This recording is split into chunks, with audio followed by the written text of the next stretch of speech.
Good evening, ladies and gentlemen. But now I have to tell you, it's an unbelievably complex subject. Nobody knew it could be so complicated. So we have 49 employees as of Monday. So currently, our employees are not covered. Correct. So if they get hurt, we are at risk of. Yes, you're correct. I had a request from Representative Bruce to say a few words.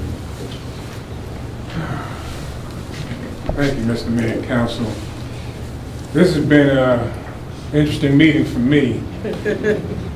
As the primary author of the charter that you are operating under, you know, there's things that I wanted to point out, because if you don't point things out that you see that might be wrong, then that makes you complicit in what's wrong. You got to speak up. And I have consciously stayed away from these meetings because I did not want to get into the minutia of what you do here. My role was to get the bill passed in the General Assembly, and your role is to do what the charter says to do. And the charter is very clear that your role as mayor and council is to set policy. It is not to run the day-to-day operation of the city. Amen. And that was a conscious decision by the members of the General Assembly when we put this together. We wanted a professional person who had the background and the experience to run a city, to run this city. We wanted you as policymakers to talk to the people who are in your districts and who you represent, to get their ideas and input on policy, not on the day-to-day operation of this city. Absolutely. And I see you guys going down a path that I'm concerned about, and that's why I wanted to come up here tonight. One has to deal with this issue of you having personal assistants. Let's be for real. Your job as policymakers does not require an assistant. Say it again. And if it does, then maybe you shouldn't be up there. Because the role for you to be there is to come up with policy. You take that policy, you talk about it at these meetings, and you come to an agreement about it. And if you pass that policy, then it goes to the city manager and her staff or his staff, whoever ends up in this job permanently, is to administer it. That ain't your job. It is not your job to be at that office every day questioning every single thing that goes on. It's not your job. And what I'm concerned about also with regard to these assistants, you know, I've been in this game for a long, long time, and I've seen people go to jail over little small things. And if you have a personal assistant and that job has not been defined as to what that personal assistant is supposed to be doing, it's a thin line between what is campaigning, which the city is not supposed to be paying for you to campaign. It's a very thin line. And what I don't want to see, you know, I know every single one of you, and I don't want to visit you in jail for having this personal assistant do things that are campaign related. So I really want you to reconsider this notion of hiring somebody to be a personal assistant. And you get you some folks like this young man who did an excellent job of presenting. There's students all over the place that would love to have an opportunity to work with you and learn how this process works that could serve the purpose. Secondly, the budget, you know, that was designed for this city, and I say the budget, the proposed budget that the transition team put together did not include personal assistance. Okay, you have not yet started collecting taxes. And you're spending money that you don't have yet. with these personal assistants. Again, I'm not here to scold you. I'm here because I don't want to see anybody get in trouble. And I don't want to see the city go down the wrong path. And if I didn't say something, then like I said, I'd be complicit. And I don't want to be complicit in doing something wrong. I think that you guys need to really take a moment and focus on what really has to get done, which is the transition of those county employees over to this city. That's really all you need to be working on right now. All the rest of this fluffy stuff is inconsistent with the time frame that you are locked into. You had 2 years from the time that the bill was passed to transition these people over from the county. And that time is running out very, very quickly. And if you don't put policies and procedures in place that allow that transition to happen smoothly, we're going to be paying for it for a long time to come. You didn't give me a time frame, but I'm going to limit my own time. If that's okay. I'm gonna give you one. And but the net of it is that, like I said, I know all of you have good intentions. I really do. I believe that you all have the best interests of the city at heart. But you need to show that by your actions. And your actions right now, as I sat here tonight, and as I looked at all the stuff on the internet, and I've gone through, I've talked to everybody up there just about it. Nobody can explain to what you're going to do with this personal assistant that won't get you in trouble. So far, nobody has come up with anything that has said that this person is not going to get you in trouble. Because I'm hearing things about going to meetings for you. That's your job. You go to the meetings. So bottom line to it is that you need to really refocus on what has to be done. You have to transition those employees from the county to the city. And after you get that done, then you start dealing with all this other stuff. Thank you for giving me an opportunity to come up and talk to you. Thank you.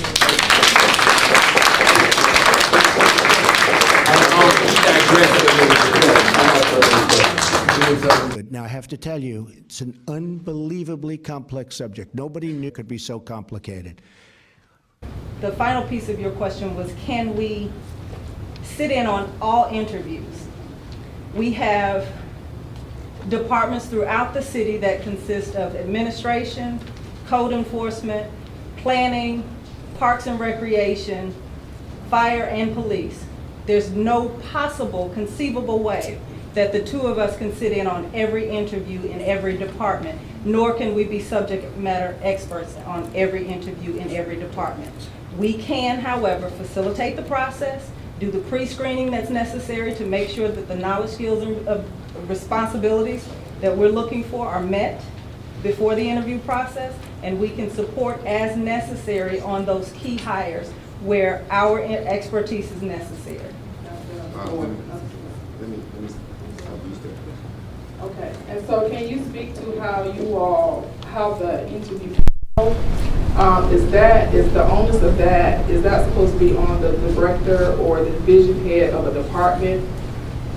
Again, what we've done is facilitated the process to make sure that it is fair and consistent, and that those panelists participating have the background, the knowledge, and abilities to evaluate the candidates.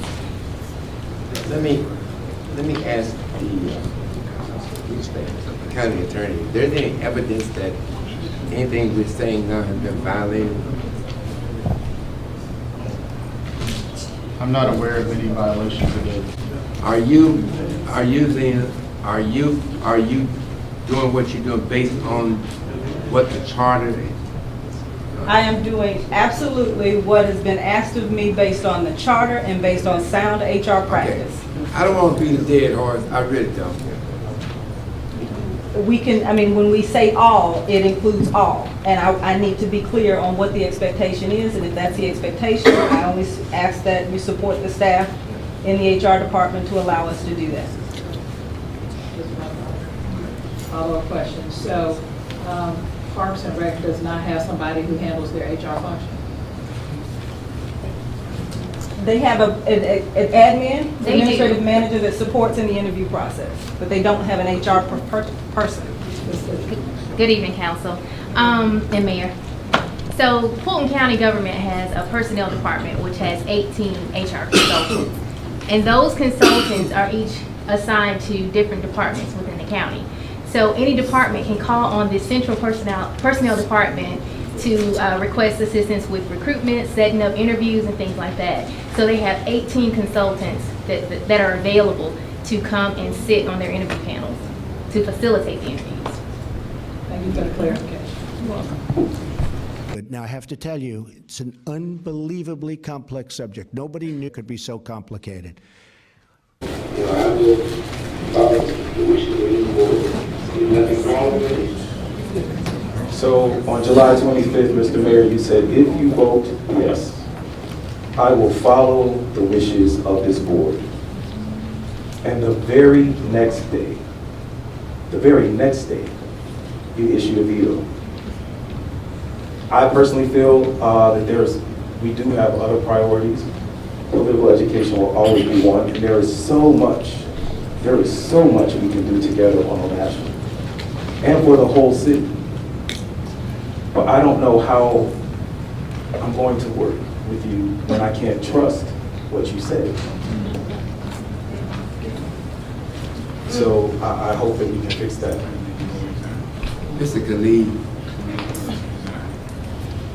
there's going to be times on this board and times in your political career you're going to change your mind based on facts and outside information. That was cute. That was really cute to play that.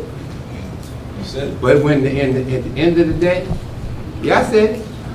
So, I mean, I don't want to take this personal. I really don't. But just you don't put down there 75% of the mayor's person. Just put down there what you want. Tell them $40,000. What you playing with it for? You know, I think that's a low. I think that's a shot below the belt there. Sit there and talk about my staff person. And you trying to get yours. I just want citizens to know that when we went through the transition process, we were told that this was going to be a challenging job. We were told we were going to be operating with a limited budget. We were told that we were going to have limited resources. Now, research has been done for our city, and we have been compared to other cities comparable to our size, and also who has council mayor type governments. And most of the cities have co-shared staff that run through the clerk's office, no more than 2. And we also received Georgia Municipal Association training this last week.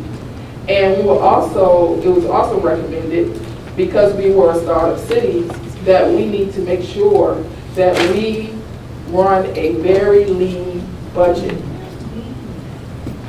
I think I have already spoken with HR, and I have asked HR, with the permission of Ruth, if they will work with our city council and partner with other technical schools in the area, Metro Atlanta area, and colleges to do a partnership for us to get interns. I think that's a better route, especially with us being a startup city, and it would be cost effective. I just think we have police officers we have to hire, we have fire personnel we have to hire. You know, that's where our priority should be, and transitioning our employees over to the city. I am not in favor of hiring 7 personal assistants that would be paid up to $45,000 a year. The one big difference between us and all of the other cities is that we're just starting out. And we have a city that has not had the services that it should have had for a long time. So our phones ring off the hook about, we need this, we need that, what about this, what about that, and we can't do it all. That's the point. We really can't do it all in terms of serving everyone. It's different when you walk into the situation that's up and been running for years. It's fairly easy, but this one is really, really difficult. And you get really sometimes some kind of crazy things that you have to run down.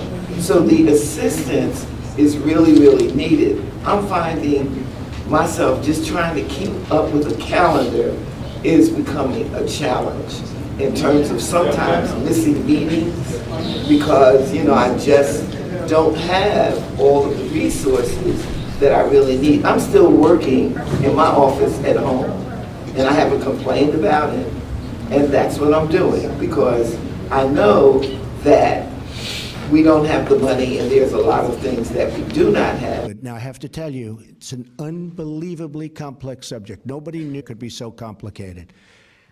We have been struggling for resources. We are struggling to get support. I had an intern, an unpaid intern. I worked her behind off, running around for District 2 and even for the city. So I get the program that y'all are presenting, but there's no continuity because every 3 months, somebody will be leaving and you will be bringing somebody else in. So we need to find some level of support for our council, whether it be aides or whatever the case may be. We need support, emails, phone calls, and I work full time. I have no problem with being here till 9:38 at night because that's what I was elected to do. However, we need support, period. I'm not voting for 7 aides, no, because right now, it's correct. We don't know what money we have, but I do think we need it. I think we need support. And that's it. I think we need support. And I normally don't say a whole lot, but I see that we have people out here. It is time for our city to move forward. I would just like to say we were given 2 scenarios, and I just totaled up one, long addition, but the first was the total came to $551,062.40. That did not include the benefits. That was the one that they actually wanted us to take. And the one that we were looking at was part-time without benefits, which came to $316,680 for the year. But basically, with these next 2 months, it would not be that. But I don't understand. We did not accept the first one, which was much more, which would have doubled actually with benefits. So if you're looking at 551 without benefits, that's like $1 million, and that's not even including the city clerk in his position. So you're looking at $1 million right there, and then, or close to, and then all we were looking at was $316,000. So that's all I'm saying. It's something's just not right. You know, I'm somewhat like Carmen. I don't really like go into details a lot, but you know, my man is growing on me. You know, I grew up in the church, and it's like I'm seeing him talk. My daddy's a pastor, and it's like I get it, and I get the amen factor from the people who sit before me, and it's brilliant. But I didn't get here for this. Like, I'm not here to be a politician. Like, I, in my heart, want to be a public servant, and that's what I am. And if I'm gonna be radically honest, I'm not gonna sit here and rock y'all to sleep, because what's been happening is y'all hit $40,000 and everybody say and start wilding and I can't believe that number, when you heard it from at least 4 people that we were offered 3 positions that cost more than that, and we chose to take 7 for part-time. And this is a discussion that was deferred months ago when you guys weren't present, just to accommodate a bill that we thought was coming in from the county in the amount of $400,000. $600,000. Regardless, we've deferred it. So let's go all the way and be real and let y'all know what's going on, as opposed to taking on parts of it, getting up and tell you people that walked out and don't understand and inwardly digest that we're working. We don't get enough money to put gas in our car with the check that we get paid. I want to be here. When I say I'm a public servant, the mayor, he definitely was at Langston Hughes. You know why I know? Because I was there too, after he left. But before that, I was at McNair Middle School at 7. 30, right after I dropped my kids off, with another 50 men clapping and applauding the McNair students back in the building. I left McNair, went to Renaissance Middle School, stayed there, did the same thing, checked in with their counselor to make sure that their first day was good. Left Renaissance, went to Renaissance Elementary, went to Bear Creek Middle, went to Evelyn C. West, and then I went to Langston Hughes, and that's when I found out the mayor was there. So I went to 7 schools on yesterday morning. 7 schools, and then I drove to Macon and came back by 4 to pick up my child. The thing is, it's not about money. It's just about help. When I was at Bear Creek, you know who I visited? And I sat there and I talked with Jeff Rose, the Fulton County superintendent, who said, man, I see you everywhere. The police officer, man, I was just over there. You over here too? And so the conversations is like, yo, I want to set it up so I can come to your council meetings so we can bridge the gap, because clearly y'all concerned about the city. Meanwhile, he has no idea what I'm going through. Beyond that, the biggest thing is, when I was at Bear Creek, the first person I met at the door was the nurse's aide who went through my CNA nursing program on the Old National just over the summer, a program that I introduced in May. So we were working. Not just working there, the apprenticeship program that when we mentioned those other municipalities, I know Joe Carr was in here and he sure asked me to forward him my apprenticeship program so some of his kids can take advantage of it in College Park. Outside of that, the in-home nursing care that I'm at Fax Allied Health was with them Saturday and all last week trying to set it up so free nursing care could come to my people in this city. So I don't sleep at all, and I'm a machine. So when we rock you to sleep by telling you a number, it's not fair to you. Because we were offered 3 positions. Who would stay in that office? And who would provide service for all 7 of us equally? I don't know how that would work. But we changed it up ourselves because we were thinking to be fiscally responsible. So please be advised and note to yourself, whoever doesn't vote, and if it does pass, if they get a council aide, you should really look at them with a furrowed brow. Thank you. But I want to use my personal points of privilege just to discuss a few things. I'm not pleased with how we have been behaving as a council or how we are talked about in the community. As you can see, a blind man can see that it's a lot of dissension that is going on. Okay? It's embarrassing to me as a resident, and it's embarrassing to me as a member of the council. The very same thing that we actually said we were not going to do while we were campaigning. So we are only a little over 90 days old. We've made some significant progress, but we are often distracted by the work that really needs to be done for the city. And that keeps us from making our jobs easy, and what we're supposed to be doing is making policies. We took an oath to serve this city, we took an oath to be transparent, and we took an oath to make sure that we serve in the best interest of our residents. I have been evaluating a few things. Of course, tonight, I see that there's a lack of leadership in our new city of South Fulton. I was told that we are running our districts like our own little mini cities. Why? The voters don't get to see what's going on the inside of these walls in City Hall. The voters don't get to see possibly a delay in email responses that we have to respond back to. They don't get to see the things where we get maybe inexperienced individuals hired with very high salaries. So these are the things that we have an issue with. We don't get the voters don't get to see that we sit in a 12-hour or a 6-hour meeting and we get documents put in front of us with no numbers, but it's a budget hearing. So these are things that I just don't feel are appropriate, and that is the reason why I said that we need to move forward with a permanent city manager. Our city deserves it. Our residents deserve it. It's time that we move our city forward. Maybe that will help with some of the dissension that is going on. I need support. I need help. And nothing is targeted to anyone, but it's time for us to move our city forward. I'm not done. I don't say much.